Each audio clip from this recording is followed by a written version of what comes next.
Welcome to livingpianos.com. We've got a viewer question for you today.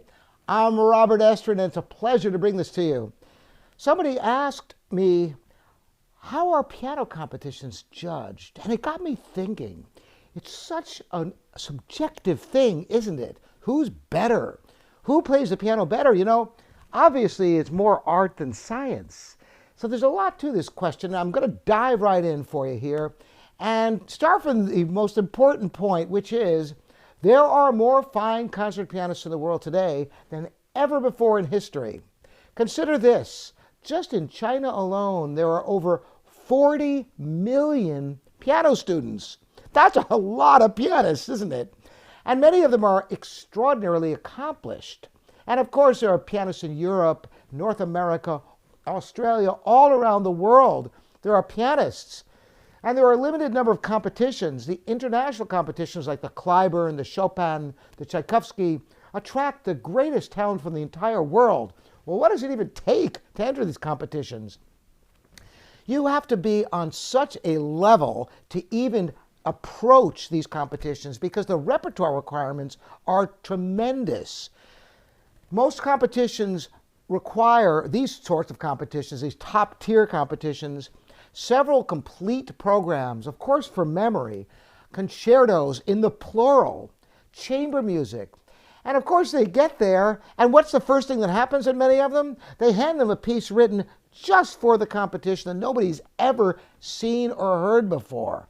So instead of being able to refresh all this music that's percolating in their heads, they've got to immerse themselves in a new piece, a brand new piece to learn on the spot. How's that for a challenge? Yet, there are so many people vying for these piano competitions. The truth is, just being able to get into the semifinals in one of these competitions is a milestone, even entering them to have the repertoire required. So what happens when they come there? Well, just like the Olympics, you see one person after another, and somebody might have a good day, somebody might have a bad day. People prepare, some of these competitions only come around once every 4 years, kind of like the Olympics. Well, I don't know if they're 4 years, but they're periodic. And they might be a bad day. Maybe they got a cold just the night before. Maybe somebody's been playing on a piano that has an action so similar that they're right at home and somebody else feels off-put by the piano. It doesn't feel anything like what they're used to. Many of these top-tier competitions like the Tchaikovsky offer a choice of pianos. And making that choice, it can be a very tough thing as well. So what are some of the things that enter into how judges can judge one pianist to the next? Well, there's many things that are involved, but I've got an interesting story for you. And that is, years ago, the wonderful concert pianist Ivo Pogorelic, he entered the Chopin competition. And at a certain point, he was eliminated. Well, one of the judges of that competition was Martha Argerich, who was so incensed by this that she walked out of the competition. This made news and actually propelled Pogorelic into a career from the sheer spectacle of it all. But why do you suppose somebody who was so astoundingly great that Ivo Pogorelic was the favorite of Martha Argerich, and yet the other judges dismissed him? Well, one of the factors of competitions is that somebody who has a real personality and exaggerates and really has a statement and a personality that is different from anything people have heard, some people will love that, and other people might say, it's not my cup of tea.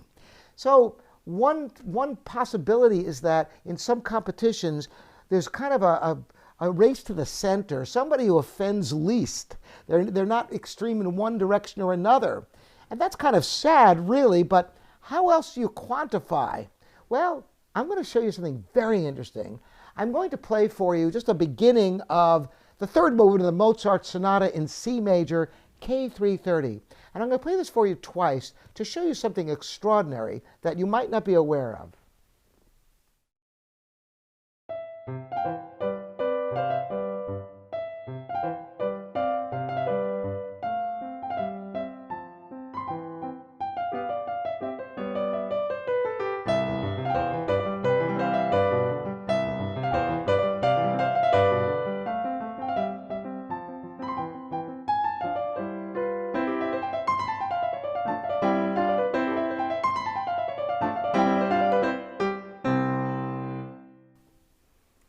So that's one possible interpretation of this work. It's delightful. It's got a nice feel. It's beautiful, isn't it? I'm going to play another different performance of the same little excerpt of this sonata for you.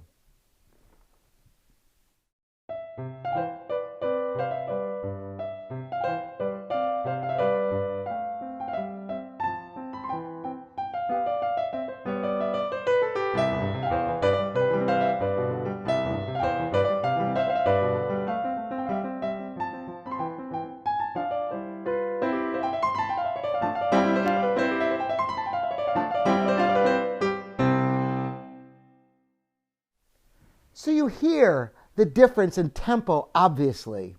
Well, if after hearing it at that faster tempo, you were to go back to the slower tempo, it sounds a little bit lifeless. Let me show you.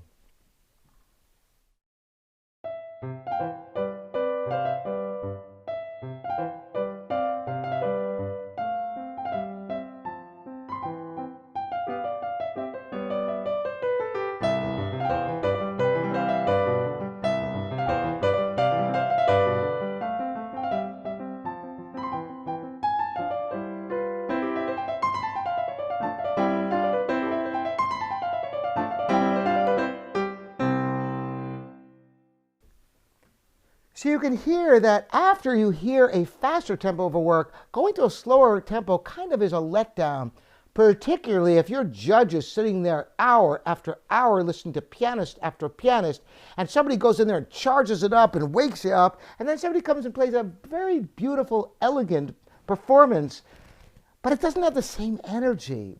Once you hear a faster performance next to a slower performance, it's very difficult to appreciate the slower performance, even though if you didn't hear them next to each other, you might actually prefer the elegance of the slower performance. This is why many times the faster, louder player wins competitions. Also, there is the idea of how do you quantify who's better? You take some of the monumental works, somebody comes in and plays a Mephisto waltz of Liszt, and they play it faster than anybody else, and it's clean, and it's convincing. It's very difficult to fault that, isn't it? Because then you ask yourself, of course that player could play it slower if they chose to, but could the other players play it as fast? And that's an unknown. So there's a lot to this of playing faster, playing louder, and playing very straight, the way everybody expects it to be.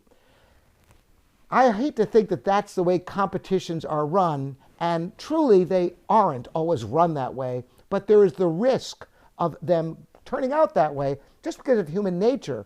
I proved it to you right now. Going back to the slower speed, it's kind of tough after you've heard the faster performance, isn't it? And as I said, you can charge up some people, but if it's different from anything anybody is used to, not everybody's going to cotton to that. And you wonder how performers entering these competitions think about this. Are they going to take a chance and play the way they want to, even though they know it's radically different from anything anyone else has done?